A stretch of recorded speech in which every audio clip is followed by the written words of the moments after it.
Eh ben, vaste programme pour 10 minutes. C'est une révolution culturelle.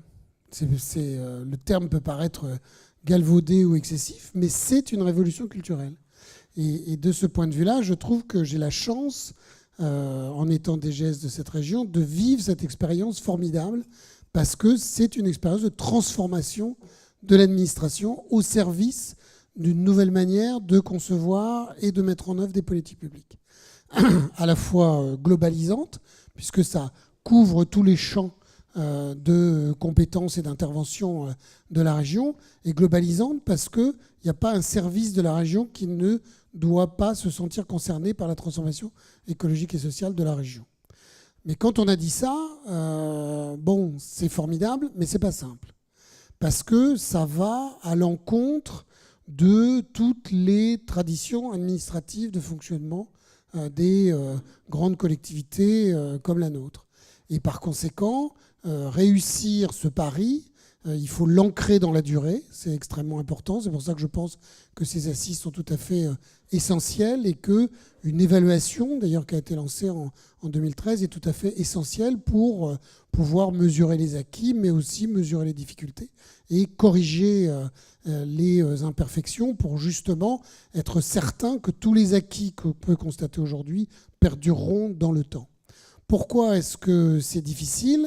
Parce que la tentation toujours grande dans l'administration, c'est de fonctionner en silo, c'est de fonctionner en tuyau d'orgue, c'est de fonctionner de manière thématique. C'est-à-dire quoi, les ressources, les compétences obligatoires, les politiques volontaristes, par thématique. Or, les opérations de développement, les 9 opérations de développement, elles sont par nature transversales.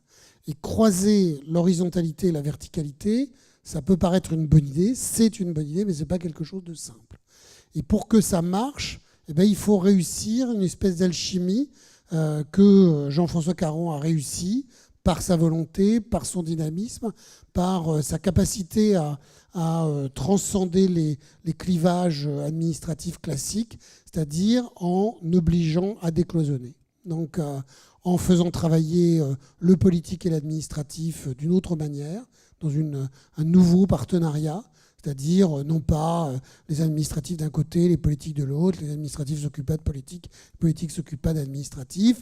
En fait, évidemment, en respectant tous les principes éthiques de l'administration, on sait bien que les choses sont plus complexes que ça. D'abord parce qu'on est tous des citoyens et qu'on est tous engagés en fait dans cette marche du monde dont on sait qu'il est indispensable d'engager la transformation écologique et sociale. Donc, une autre manière de travailler entre élus et administration, mais aussi une autre manière de travailler entre segments de l'administration elle-même, avec le fait d'avoir un portage donc, extrêmement fort d'un binôme politique administratif avec des chefs de projet et que ces chefs de projet soient capables de s'appuyer sur des équipes projets et des modes en fonctionnement en mode projet pour faire vivre en fait cette horizontalité et transcender donc les verticalités.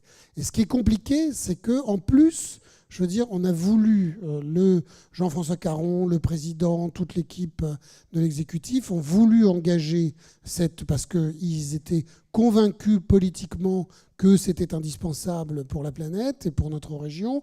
Ils ont voulu engager cette transformation écologique à un moment où on vit un des pires retournements de conjoncture que les collectivités n'ont jamais connu. Bon. C'est vrai que la région est une collectivité jeune, qu'elle n'a que 40 ans, mais il n'empêche que jusqu'ici, la collectivité régionale, c'est une collectivité qui est en expansion, c'est une collectivité qui acquiert des compétences de plus en plus grandes, avec des moyens qui accompagnent, du fait de sa fiscalité, du fait des transferts de l'État accompagnant les transferts de compétences, donc des moyens financiers qui accompagnent ces transferts de compétences. Aujourd'hui, on est dans une contraction en fait, des finances publiques qui fait que ça nous oblige à imaginer l'administration différemment à un moment où on ne peut plus être dans le toujours plus.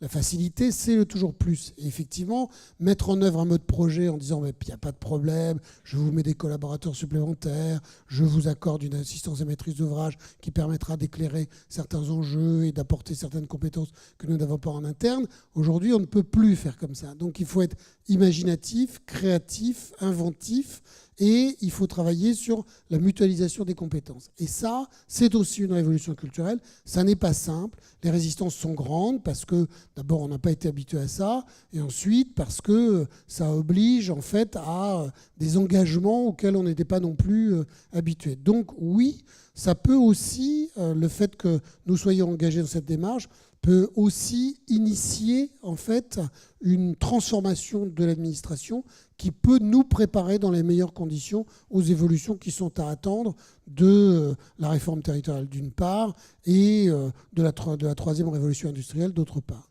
Ce que vous dites là, c'est que Jean-François parle de legs, c'est-à-dire qu'il faut que l'héritage soit immédiatement repris. C'est-à-dire qu'il ne faut pas que ça s'arrête, si je comprends bien, parce que le contexte ne va pas évoluer. Celui de l'argent public, il va être de plus en plus rare.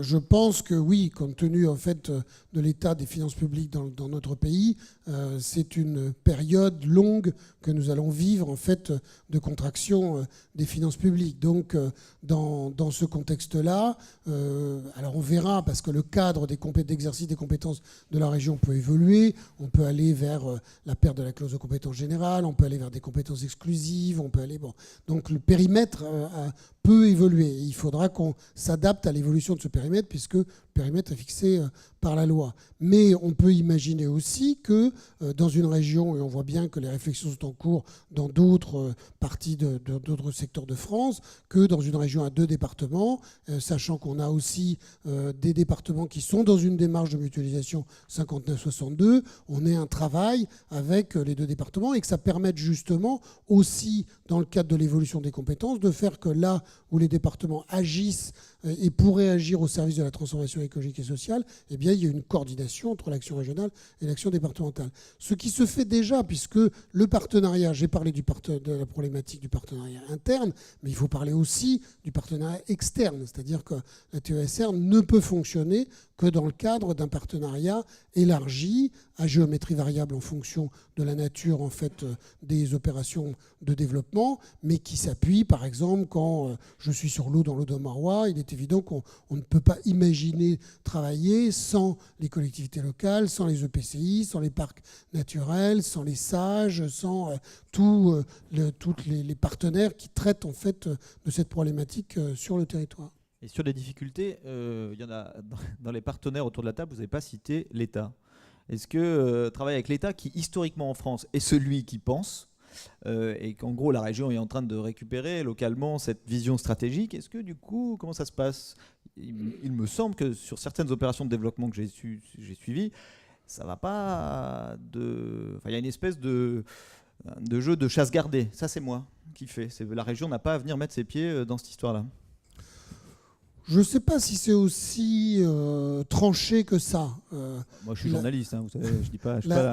La problématique, c'est que j'ai parlé de la contraction des finances publiques, mais on pourrait parler en fait de la contraction de l'action de l'État sur les territoires, du fait en fait de l'évaporation de l'ingénierie publique de l'État sur les territoires, avec la disparition des DDE, avec la disparition des DAF, enfin agriculture et forêt, les capacités d'intervention en fait de l'État sur un certain nombre de problématiques sur les territoires sont de plus en plus faibles. Alors et en plus, ces moyens d'intervention, dans le même contexte que de finances publiques que je décrivais, sont aussi de plus en plus faibles. Alors l'État garde le normatif qui est de temps en temps très lourd, parce que l'État a assez facilement tendance à édicter des normes et à les faire payer par les autres. Mais on a une tradition, malgré tout, dans cette région, de partenariat avec l'État territorial qui se passe plutôt bien.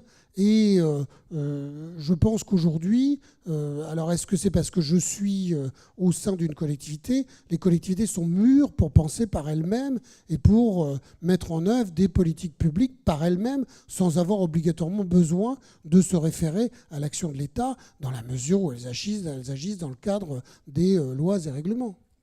Et sur les résistances internes, jusqu'à quel point ces résistances elles pourraient bloquer la révolution ou la métamorphose, on va dire, en moins violent ?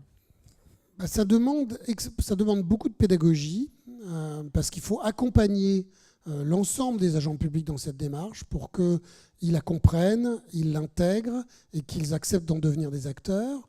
Et ça suppose aussi d'avoir une intelligence dans la gestion des moyens qui fasse qu'on ne soit pas dans une contraction uniforme, une restriction du périmètre d'action qui donne l'impression qu'on veut agir mais qu'on enlève les moyens d'action.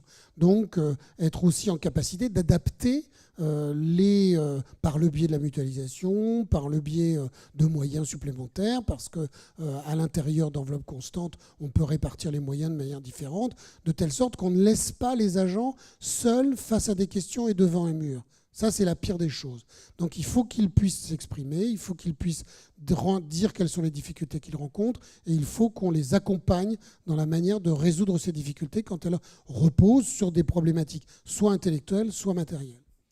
Et en 1 minute, puisque vous êtes du genre à tenir les temps, la TRI, est-ce que vous avez le sentiment que ce qui s'est passé depuis 4 ans est une chance pour cette nouvelle politique ? C'est évident que c'est une chance. C'est-à-dire que je pense que la démarche de la 3e révolution industrielle n'aurait pas été possible s'il n'y avait pas tout ce travail en fait qui existe déjà autour de la transformation écologique et sociale de la région. Mais l'un ne se substitue pas à l'autre.